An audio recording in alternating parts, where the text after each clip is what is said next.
അസ്സലാമു അലൈക്കും വറഹ്മത്തുള്ളാഹി വബറകാതുഹു.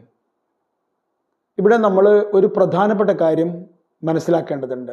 മഹാനായ നബി സല്ലല്ലാഹു അലൈഹി വസല്ലം തങ്ങൾക്ക് നേരത്തെ വിവരം ലഭിച്ചിട്ടുണ്ട്. ശത്രുക്കൾ തൻ്റെ വീട് വളയാൻ പോവുകയാണ്, തന്നെ ഒറ്റവെട്ടിന് കൊല്ലാൻ പോവുകയാണ് തുടങ്ങിയ കാര്യങ്ങളെല്ലാം നബിക്ക് നേരത്തെ തന്നെ വിവരം ലഭിച്ചിട്ടുണ്ട്. ശത്രുക്കൾ തൻ്റെ വീട് വളയാനും തന്നെ വധിക്കാനുമുള്ള ശ്രമം നടത്തുന്നത് രാത്രി 2-ാം യാമത്തിലാണ്. അതും നബിക്കറിയാം. എന്നിട്ടും നബി തിരുമേനി സല്ലല്ലാഹു അലൈഹി വസല്ലം തങ്ങൾ നേരത്തെ വീട്ടിൽ നിന്ന് മാറുന്നില്ല. അല്ലെങ്കിൽ കരുതിയതിലും അല്ലെങ്കിൽ ശത്രുക്കൾ വരുന്നതിൻ്റെയും മുമ്പ് തന്നെ മഹാനായ നബി സല്ലല്ലാഹു അലൈഹി വസല്ലം തങ്ങൾ തൻ്റെ യാത്ര ആരംഭിക്കുന്നില്ല. ശത്രുക്കൾ വരികയും തൻ്റെ വീട് വളയുകയും ഒക്കെ വരേക്കും നബി കാത്തു നിൽക്കുന്നുണ്ട്.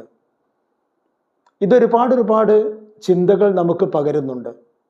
ഒന്ന്, അള്ളാഹുവിലുള്ള വിശ്വാസം മനസ്സിൻ്റെ ഏറ്റവും വലിയ ബലമാണ്. അതുണ്ടായിക്കഴിഞ്ഞാൽ പിന്നെ ആധിയില്ല, പിന്നെ ആശങ്കയില്ല, പിന്നെ വേവലാതിയില്ല, ഭീതിയുമില്ല. അതുകൊണ്ടാണ് നബി സല്ലല്ലാഹു അലൈഹി വസല്ലം തങ്ങൾ നേരത്തെ അവരുടെ കരങ്ങളിൽ നിന്ന് രക്ഷപ്പെടാത്തത്. പിന്നെ മഹാനായ നബിയുടെ ഏതു പ്രവൃത്തിയുടെയും പിന്നിലുള്ള പരമമായ ലക്ഷ്യം കേവലം ആ കാര്യം നടക്കുക എന്നതല്ല, മറിച്ച് താൻ ചെയ്യുന്ന ഓരോ കാര്യങ്ങളിലും ഓരോ പാഠങ്ങളുണ്ട്. പാഠങ്ങൾ ഉണ്ടാവേണ്ടതുണ്ട്. ആ പാഠങ്ങൾ ലോകത്തിന് വേണ്ടി അവശേഷിപ്പിക്കുക, അതും നബിയുടെ ദൗത്യമാണ്. അതുകൊണ്ടാണ് മഹാനായ നബി സല്ലല്ലാഹു അലൈഹി വസല്ലം തങ്ങൾ ശത്രുക്കൾ വരുന്നത് വരെ കാത്തു നിൽക്കുന്നത്. അല്ലെങ്കിൽ രാത്രിയുടെ 2-ാം യാമം എന്ന് പറയുമ്പോൾ ആദ്യ യാമത്തിൽ തന്നെ നബിക്ക് അങ്ങോട്ട് ഇറങ്ങാമായിരുന്നു. പക്ഷെ നബി അത് ചെയ്യുന്നില്ല. മഹാനായ റസൂലുള്ളാഹി സ്വല്ലല്ലാഹു അലൈഹി വസല്ലം തങ്ങൾ അവരുടെ മുമ്പിലൂടെ തന്നെ സൂറത്തു യാസീനിലെ 9-ാമത്തെ ആയത്തോതി പിടിമണ്ണ് വാരിയെറിഞ്ഞ് അവരുടെ ഇടയിലൂടെ രക്ഷപ്പെടുകയാണ്. രക്ഷപ്പെടുന്നതും ഓടിപ്പോവുകയല്ല, അവരുടെ കണ്ണ് വെട്ടിച്ച് രക്ഷപ്പെടുകയല്ല, കടന്നു കളയുകയല്ല, മറിച്ച് അവരുടെ ഇടയിലൂടെ സാധാരണ ഒരു വീട്ടുകാരൻ തൻ്റെ വീട്ടിൽ നിന്ന് ഇറങ്ങുന്നത് പോലെ ഇറങ്ങുകയാണ് ചെയ്യുന്നത്. നബി തിരുമേനി സല്ലല്ലാഹു അലൈഹി വസല്ലം തങ്ങൾ സ്വാഭാവികമായും നേരെ ആ രാത്രിയിൽ പോകുന്നത് അബൂബക്കർ റളിയല്ലാഹു അൻഹുവിൻ്റെ വീട്ടിലേക്കാണ്. അവിടെ നിന്ന് പിന്നെ അവർ രണ്ടുപേരും കൂടിയാണ് മുന്നോട്ട് പോകുന്നത്. അത് നമുക്ക് പറയാം. അതിന് മുമ്പ് ഇവിടെ ചില കാര്യങ്ങളുണ്ടായി. അതെന്താണെന്നറിയാമോ? കുറേ കഴിഞ്ഞപ്പോൾ ആരോ ഒരാൾ അവരുടെ ഇടയിലേക്ക് വന്നു. പതിഞ്ഞ സ്വരത്തിൽ അയാൾ ചോദിച്ചു, എന്താ നിങ്ങളൊക്കെ ഇവിടെ നിൽക്കുന്നത്? അപ്പോൾ കൂട്ടത്തിലുള്ളവർ പറഞ്ഞു, വീട് വളഞ്ഞു നിൽക്കുന്നവർ പറഞ്ഞു, ഞങ്ങൾ മുഹമ്മദിനെ കാത്തു നിൽക്കുകയാണ്. മുഹമ്മദ് പുറത്തേക്ക് ഇറങ്ങുമ്പോൾ വെട്ടിക്കൊല്ലാൻ വേണ്ടിയിട്ട്. അദ്ദേഹം അവരോട് പറഞ്ഞു, അതിന് നിങ്ങൾ കാത്തിരിക്കുന്ന മുഹമ്മദ് അല്ലേ നിങ്ങളുടെ മുമ്പിലൂടെ ഇപ്പോൾ കടന്നുപോയത്? നിങ്ങൾ കണ്ടില്ലേ എന്ന് ചോദിച്ചു.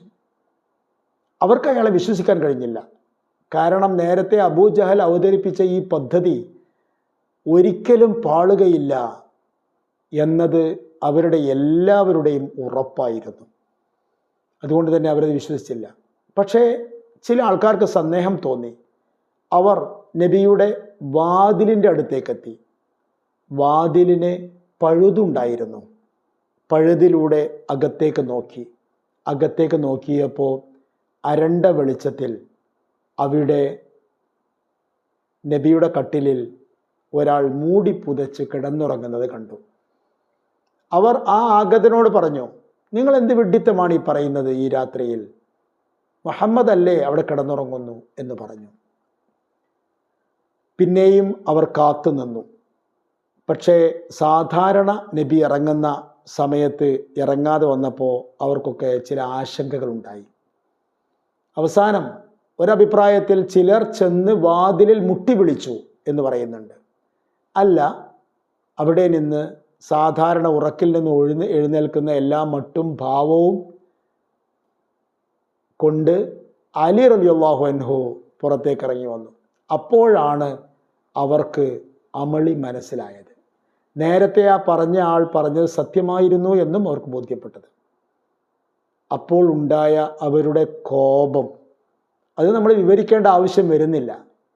കാരണം അത്രയും പഴുതടച്ച ഒരു പദ്ധതിയായിരുന്നു അവരുടെ മുമ്പിലുള്ളത്.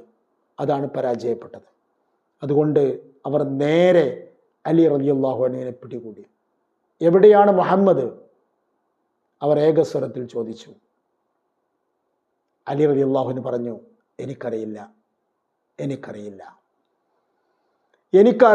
എന്ന് പറഞ്ഞപ്പോൾ മുഹമ്മദിൻ്റെ സല്ലല്ലാഹു അലൈഹി വസല്ലം വീട്ടിൽ കഴിയുന്ന ഒരംഗം, ആ വീട്ടിൻ്റെ ഉള്ളിൽ രാത്രിയിൽ ഉണ്ടായിരുന്ന ഒരംഗത്തെക്കുറിച്ച് എനിക്കറിയില്ല എന്ന് പറഞ്ഞപ്പോൾ അവരുടെ കോപം ശതഗുണീഭവിച്ചു.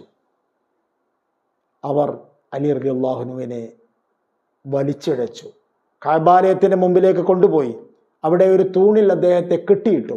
മാത്രമല്ല അദ്ദേഹത്തെ ഒരുപാട് മർദ്ദിക്കുകയും ചെയ്തു. അലി ഉറച്ച മനസ്സിൻ്റെ ഉടമയാണ്. അലിയിൽ നിന്നൊന്നും പുറത്തു ചാടില്ല എന്നവർക്ക് മനസ്സിലായി. അപ്പോൾ അവർ അലിയെ വിട്ടു. അവർ നേരെ ഉടനെ ഓടിയത്. അസ്സലാമു അലൈക്കും വറഹ്മത്തുള്ളാഹി വബറകാതുഹു.